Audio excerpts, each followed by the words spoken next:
Hello, this is James from Therapy Business School. I hope you're doing well wherever you are in the world.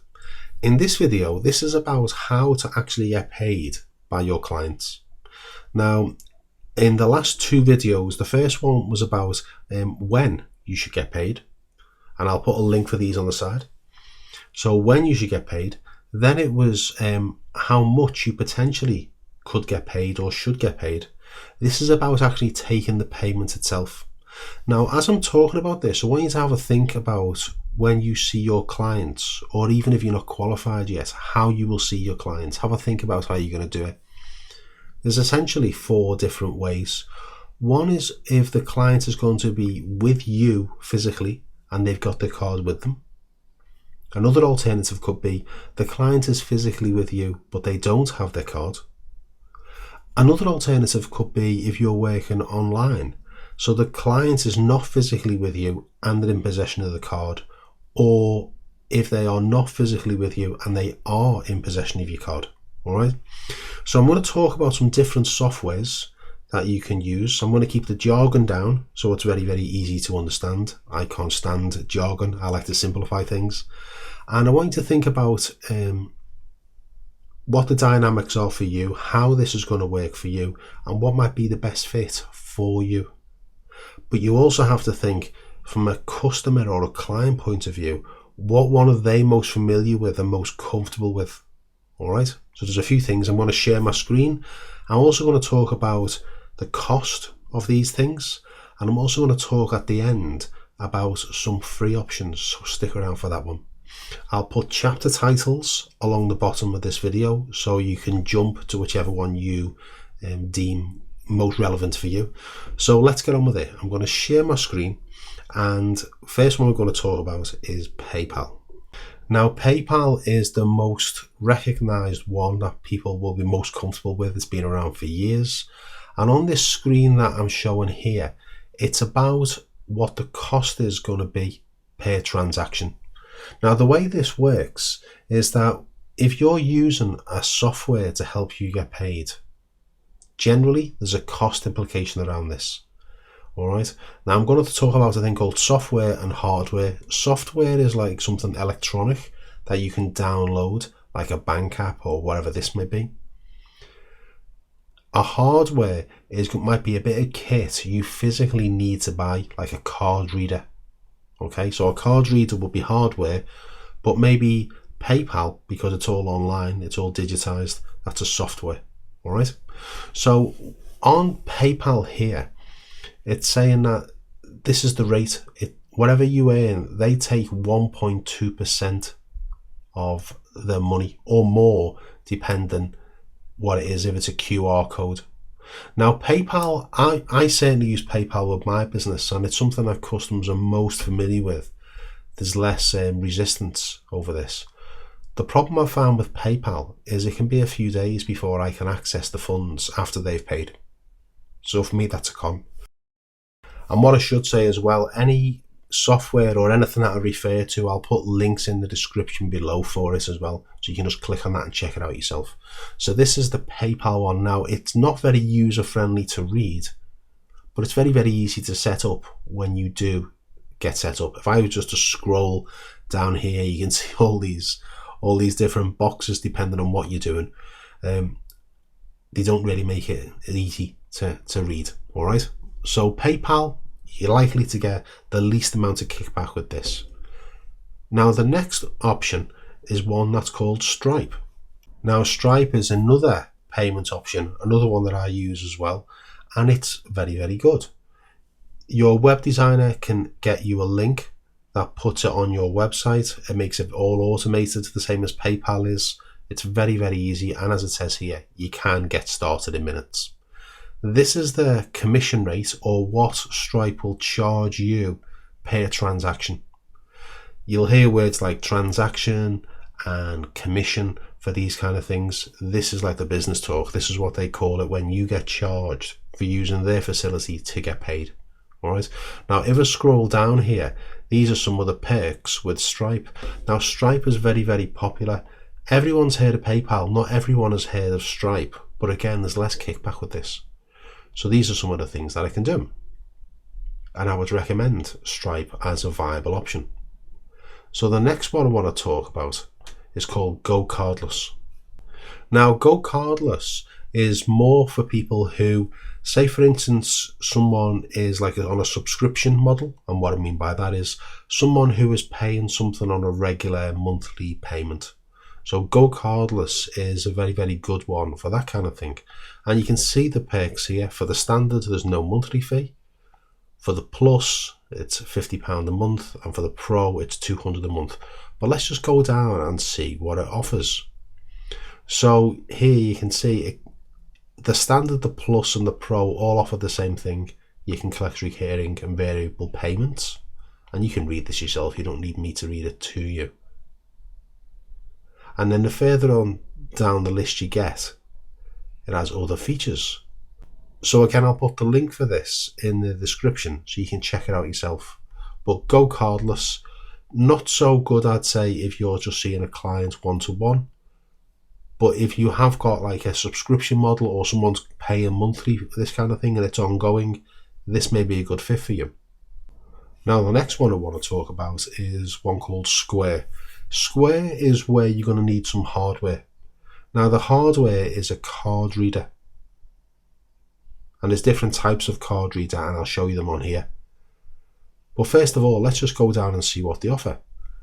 So, for free, customer support, next day transfers, and it's just like the basic things that you're going to need. All right. This is the transaction, the 1.75. But it changes depending on how you're taking the transaction. Do you remember I mentioned before about if the client was with you with the card, or with you without the card, or they're not with you but they have the card, and they're not with you and they don't have the card? Well, these are the different things that this is talking about here. All right, the different ways you can take payment using Square. Now, you do have to buy a bit of kit to be able to use this software. And it's here, the hardware. Now you can see, depending on what kind of device you're going to buy, varies in price. You might have seen some of these if you've been in the shops yourself. So you're going to need to have an extra bit of kit, as opposed to the others where you didn't need any kit. Now, another option is a software called Braintree. Now, Braintree, all these, you have to check out what percentages they're going to charge you to use their facility. Braintree is 1.9% and 20 pence per card transaction. All right. And again, the link will be below so you can check this out. Now, there's another one that I would suggest is worth looking at. This one is free. There's no percentage rate on the transactions, and you don't have to buy anything. And this is an app, a bank app called Starling. Now, with Starling, you can see it costs nothing. It costs nothing to get set up. There's no high street branch, and it's an app that you can download on your phone, or you can log in on your computer. It's very, very easy to set up. I use this myself. Now, you've got the original free account, or you've got the business toolkit, and that's £7 a month. And that's where you can do all these extra things, the VAT submissions, a tax estimation, you can bill upload, you can invoice. This is an option as well. Now, if I scroll down to see how they measure up, we look at compare accounts. It shows all the things that Starling here does.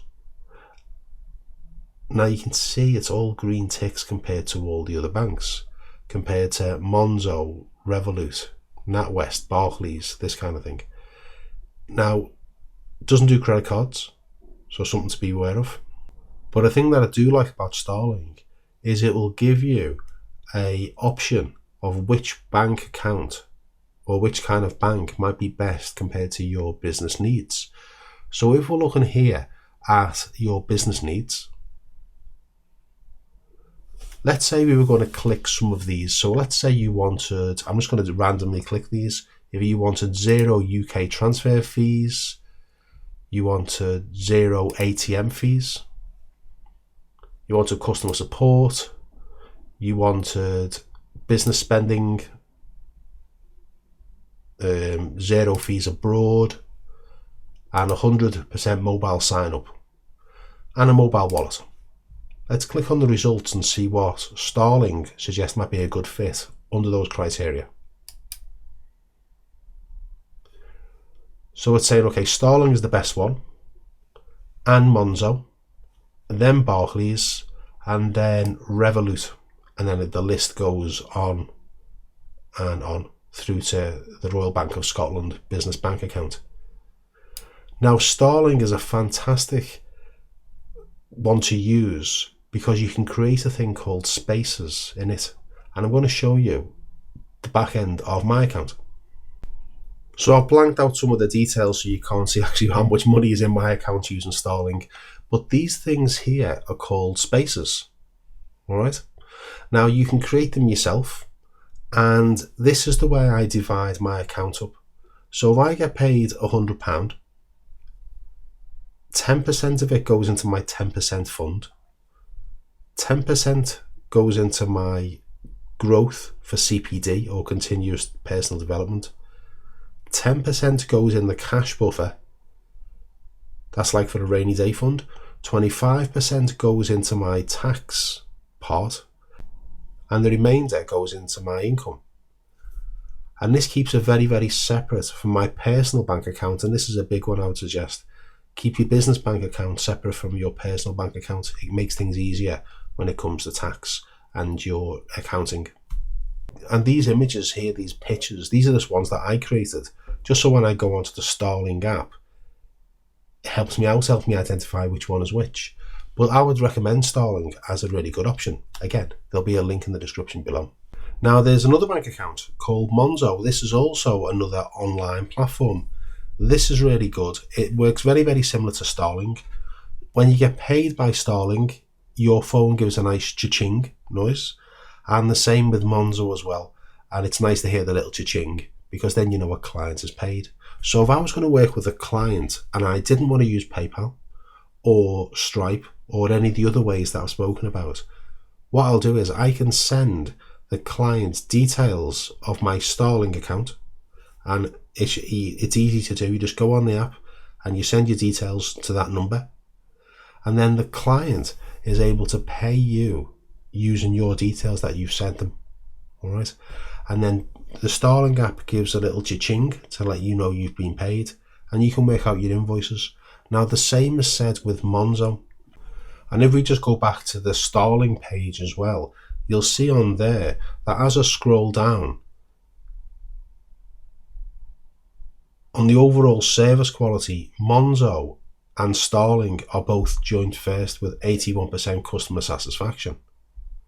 Now, the deal with Monzo, it has pretty much the same features as Starling. You can't really do the spaces, but you can get paid into that account. It is a mobile app. There's no charges. There's no fees. Now, again, there'll be a link for that below. Now, if you use that link, a full transparency on my part, they pay me £5 because I've recommended it, but they also pay you £5 as well. So that's another option. So these are a few options for you in your business. Whether you want to buy some hardware, whether you want to buy a card reader, or you think I'm not going to need it. The card reader might be good if the client is with you and they have their card with them. But what I would recommend is you watch one of my other videos on this topic about when you should get paid. In that video, what I talk about is getting paid before you have the session with the client. So that would mean potentially, if you were doing online, for instance, is that you don't ever meet the client physically, as in being in the same room, but the payment needs to happen and that needs to be automated. So there's a few options for you to think about. I hope you found this one useful. If there's another service provider or another structure that you have for your business, put it in the comments below. Let's share the love, because I'm not the Jedi Master at this. This is just a few ways of you getting paid. But if you know of a better way, put it in the comments and maybe we can all learn. All right. So I will see you on the next video. This is James from Therapy Business School, and my best wishes to you. Bye bye.